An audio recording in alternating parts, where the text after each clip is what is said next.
লেবাননে ইসলামিক প্রতিরোধ যোদ্ধারা বৃহস্পতিবার ইসরায়েলি সামরিক অবস্থানে সিরিজ আক্রমণ চালিয়েছে।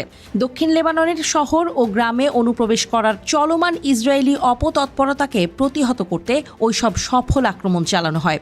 অভিযানগুলোতে প্রতিরোধ যোদ্ধারা দক্ষিণ লেবাননের শহরগুলোতে এবং দখলকৃত অঞ্চলের সামরিক ঘাঁটিতে ইসরায়েলি দখলদার বাহিনীর ওপর রকেট আক্রমণ চালিয়েছে। প্রতিরোধ যোদ্ধারা নাহারিয়ায় খিয়াম শহরের পূর্বে এবং কফার ইউভাল বসতির উত্তরে আল আজলাহ হিল সাইটে ইসরায়েলি বাহিনীকে রকেটের ব্যারেজ দিয়ে আঘাত করে। খিয়ামে 2 বার রকেট আক্রমণ করা হয়। হিজবুল্লাহ যোদ্ধাদের স্বল্প পাল্লার রকেটগুলোকে ধ্বংস করতেও ব্যর্থ হচ্ছে ইসরায়েল। উত্তর ইসরায়েলে সেগুলো দিয়ে আক্রমণ চালানো অব্যাহত আছে। ফলে ইসরায়েলের পক্ষে অঞ্চলটিকে সুরক্ষিত করার এবং বসতি স্থাপনকারীদেরকে তাদের বসতিতে ফিরে যাওয়ার অনুমতি দিতে ইসরায়েলি তৎপরতা বাধাগ্রস্ত হচ্ছে।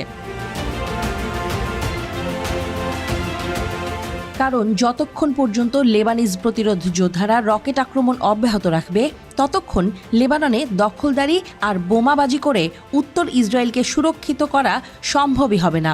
এই চলমান আক্রমণ ইসরায়েলি দখলদার সরকারের ওপর যুদ্ধবিরতিতে যেতে বা অন্তত অস্থায়ীভাবে লেবাননের বিরুদ্ধে যুদ্ধ বন্ধের চাপ বাড়িয়েছে।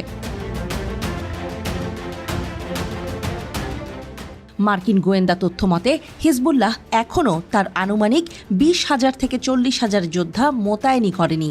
ফলে সংগঠনটি দীর্ঘস্থায়ী যুদ্ধে নামতে সক্ষম, বিশেষ করে দক্ষিণ লেবাননে। ফলে ইসরায়েলি বসতি স্থাপনকারীদেরকে লেবাননের সীমান্তের কাছে তাদের বসতিগুলোতে ফেরাতে যুদ্ধবিরতি চুক্তি সবচেয়ে কার্যকর উপায়। কিন্তু ইসরায়েল তা কতটা বুঝতে পারছে? যুদ্ধবিরতি আলোচনা যখন চলছে, তখন ইসরায়েলি যুদ্ধবিমান লেবাননের রাজধানী বৈরুতের দক্ষিণ শহরতলির একাধিক আবাসিক এলাকায় বৃহস্পতিবার ভোরে আঘাত হেনেছে। শহরতলির হারেত হরিক এলাকায় অন্তত 2টি হামলা চালানো হয়। হামলার আগে ইসরায়েল যেভাবে সতর্কতা জারি করছে, তার চেয়ে তীব্র এবং বেশি এলাকায় হামলা করছে। আবার কয়েক ডজন ভবনে আগে থেকে কোনো সতর্কতা ছাড়াই আঘাত হেনেছে ইসরায়েলি সেনারা। বেসামরিক নাগরিকরা হামলার আগে পালিয়ে যাওয়ার জন্য তেমন সময়ই পায়নি।